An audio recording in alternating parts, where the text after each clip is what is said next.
Hi guys, I'm back again. This time I've finished chapter 4. It is actually longer than I anticipated it for it to be. I'm not sure if I used that word right, but I don't care. So yeah, just jump into this, because I am, like I said before, and I always do, I am boring. Anyway, Sketch walked out of her new room, hungry and looking for food. She had just turned to her left when she bumped into someone. She looked up to see a boy. He had messy brown hair and orange goggles pulled up onto his forehead, and he wore black gloves and a white t-shirt and gray sweatpants. He looked at Sketch and twitched. "Who are you?" Sketch asked the strange boy. "My name is Toby," he responded, still twitching and cracking his neck. "Toby, huh? Don't know why, but that name sounds awfully familiar." Sketch studied Toby's face, causing him to twitch. "Tourette's syndrome?" He just nodded and looked down. "It's humiliating, isn't it?" Sketch felt like slapping him, but instead she began to gnaw on her scarred arms. How could he say something like that about himself? Sketch almost forgot that Toby was there. She looked up to see how surprised he was. "What are you doing?" Toby's shoulder twitched. "How could you say something like that about yourself? I was tempted to slap you. Some sense into you." Sketch scolded the boy. Toby smiled and suddenly held his stomach as a loud growl escaped from it. "Want something to eat?" Why do you think I'm out here?" Sketch elbowed Toby playfully. He chuckled and elbowed back. They both went downstairs and found the man at the table. He had brown hair, ash black skin, and black t-shirt and boxers. He was eating some half-cooked kidneys. Gross. Suddenly, Sketch started to worry about Rosie and Stitchy. She hadn't seen any of her friends since they toured the place. Panic flooded her veins, so she began to scream, "Rosie! Stitchy!" The man at the table fell over, and Toby jumped. Sketch looked around frantically until she heard some small giggles of little girls. Sketch opened a door that was near the stairs and nearly died. Toby and the stranger walked over to see what she was laughing about and fell over as well. Jeff was on his stomach with little girls, including Stitchy and this fox-looking other doll, messing with his hair. Rosie was off on a bed which had a name above named Sally. She was sitting with another boy. He was somewhat short and wore a green tunic. His hat was on top of Rosie's head, and every now and then it would slip over her face. The boy had bright blonde hair, a color which Sketch hated for unknown reasons, and blacked out eyes except for his irises, which were red. He was tied up and gagged, his blonde hair in cute ponytails, and a blush on his cheeks. Rosie looked up to see the stranger and Toby. She got up, put the hat back onto the blonde boy, and walked to Sketch and the two men, who were still laughing. She closed the door behind her and poked the dark man's leg. He looked up, and Sketch noticed that he had no eyes as well. He had black sockets with black ooze dripping out of them. He stared at Rosie and said nothing. Sketch could have sworn that she had seen Rosie's cheeks grow a bright pink. "Hello, I'm Rosie." She held out her tiny left hand and hid her face behind the other. Jack, he held out his much larger hand and carefully grasped his finger around Rosie's hand and shook slowly. Rosie's hand was so small, smaller than Jack's palm, so she could only place her hand and spread her fingers in his palm, while he wrapped his large fingers around her wrist. Toby and Sketch saw Rosie's face explode in a bright red as her soft fingers rubbed against Jack's palm. He chuckled and began to let go, but Rosie grabbed his pointer and middle fingers and refused to let go. "I'm hungry." She stared up at him with her adorable puppy eyes. Jack sighed and walked her to the kitchen. O to the M to the G. Rosie, you sly girl. A black man's voice sounded from behind them. Sketch and Toby turned to see Soul in his half-human form. "I didn't know you were black." Sketch looked at the chuckling hyena. "You never said I wasn't," he replied, laughing harder. Sketch noticed that Soul was wearing a black beanie with red stripes and a sleeveless jacket. He had no shirt underneath, and he wore ragged blue jeans. "Where'd you get those?" She pointed at his clothes. "Where'd Ender get his?" he responded. Sketch couldn't answer this, so she just shrugged and went to find something to eat in the kitchen. Toby followed. Sketch only had one waffle and a lot of bacon. Toby had no bacons, really, but freaking 12 waffles, and refused to give any away. He kept on saying how selfish Jeff and another girl by the name of Clockwork, who had an emerald eye and a watch for another eye, were. Time skip. "Hey, Slendy, I'm going out," Jeff called, flinging his brand-new jacket over his shoulder. His old one was in the wash. He grabbed his knife and went outside, closing the huge door behind him. He swiftly walked through the woods, saying hi to the rake and Bob. He was almost to the edge of the woods when he passed by Grinny the cat and Smirkwolf, both covered in blood and smiling horribly. After a few minutes, Jeff finally got to the neighborhood. He crawled onto the nearest building and peered through the second-floor window. Inside, a girl that looked either 11 or 12 sat on her bed, crying. She was wearing a strange homemade beanie with white ears on it. Half of it was black, and the other was a mauve shadow. The band was a sky blue.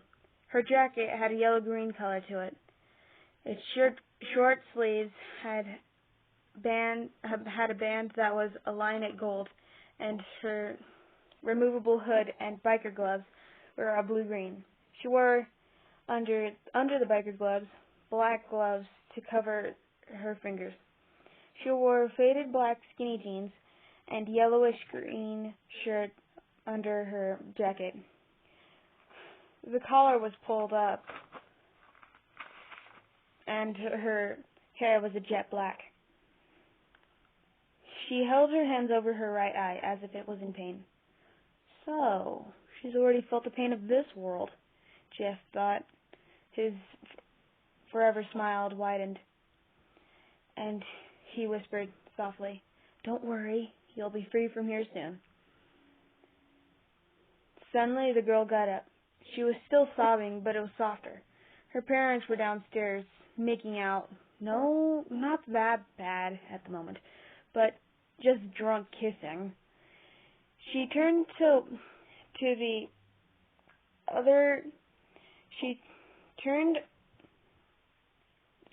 walk to the other side of her bed, which, when she did so, Jeff saw blood-stained bandages over her right eye. And her other eye was an emerald, almost glowing green. She lifted up a loose floorboard and picked up a knife and a mask. The mask was pale like Slender's face, except it had sky blue tear marks and 2 lavender spots over the eye. 2 holes, large red spots were also under the eye holes, just 4 dots, 2 large ones and 2 smaller ones. Jeff noticed that there was no smile on it. No mouth at all, in fact. He watched as the girl slipped the mask on, but put it off to the side to cover the bandage. She walked towards the window to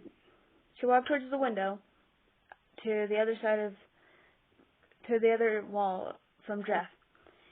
She opened it up, set the handle of the kitchen knife in between her jaws, and leaped onto the branch as if she had done this before. Like a cat, she crept to the other house. She then cut her finger and wrote on the glass window, "I'll pick you up soon, okay? I'll miss you for a while." She then crept back to her window and jumped in. She stared at her bleeding finger for after a while. She pulled the mask off and put on what it was missing, a smile. The smile had drizzle marks on it, but she also drew in 2 dips that looked like 2 fangs. Jeff thought it was a work of art. She then slipped the mask back on, this time covering her entire face. She crept towards her door and downstairs. Jeff, being curious, opened up the window and carefully followed. The girl stopped in front of a large wolf carpet on the floor. She knelt by the unique tail and began to cut it off, along with a large strap of the wolf's skin from its spine. She then pulled it around her waist like a belt, the wolf's tail looking like her own. Jeff watched as the masked girl crept to her parents' room. When she opened the door, she cringed and Jeff gagged. "I am not going to write this down, so your problem." The girl quickly ran in and stabbed her abusive mother. She let out a shriek that was cut off when her mad, still whimpering daughter slit her throat. The girl's whimpers were replaced by crazy giggles and laughing. Jeff's smile widened as he watched the blood pour from the girl's dead mother. The girl's father, however, was not going down without a fight. He picked up 2 whiskey bottles. "I always knew that one day I would be given the chance to get rid of you, you little fucker," he yelled, smashing one of the glass bottles in the side of his little girl. She wobbled a bit as blood oozed from the side of her head. She tossed her knife at her father, cutting his side. "Shit, now she's defenseless," Jeff thought as he raised his knife and threw it at the large man's head. With a loud, sickening, sucking crack, the knife met its target. The girl was collapsing throughout the whole thing and didn't see her father's body falling to the floor. Jeff walked over to the unconscious child and picked her up. It's been a while since he'd last seen someone snap, which was himself. He flipped her over his shoulder and grabbed a camera that was nearby. Apparently, it was still recording, probably to record their makeout. Jeff glanced in disgust towards the 2 girls' dead parents. Jeff turned the camera off and went back towards the woods. He hid her in some bushes and went to kill for himself. Time skip, because I'm bored. After his hunting, Jeff began to walk back to the woods. He was just reaching the bushes where he hid the girl when he spotted a group of 4 or 5 police officers who unfortunately spotted him. Jeff was covered in dark crimson, so they began to shoot at him. Jeff quickly flipped the girl over his shoulder and began to run. The police noticed that he had the girl and thought that he was kidnapping her. They ran after him, continuing to shoot until one bullet met their target. Jeff stopped as the bullet impaled him and crashed into a tree a little far in front of him. He stared down towards his wound. Lots of blood was staining more of his jacket. He looked behind him, only to see that the policemen were gaining up on them. He turned and ran. He ran until the cops lost them. Okay, that's chapter 4. I'm working on chapter 5 all right now. So, I hope you enjoyed that.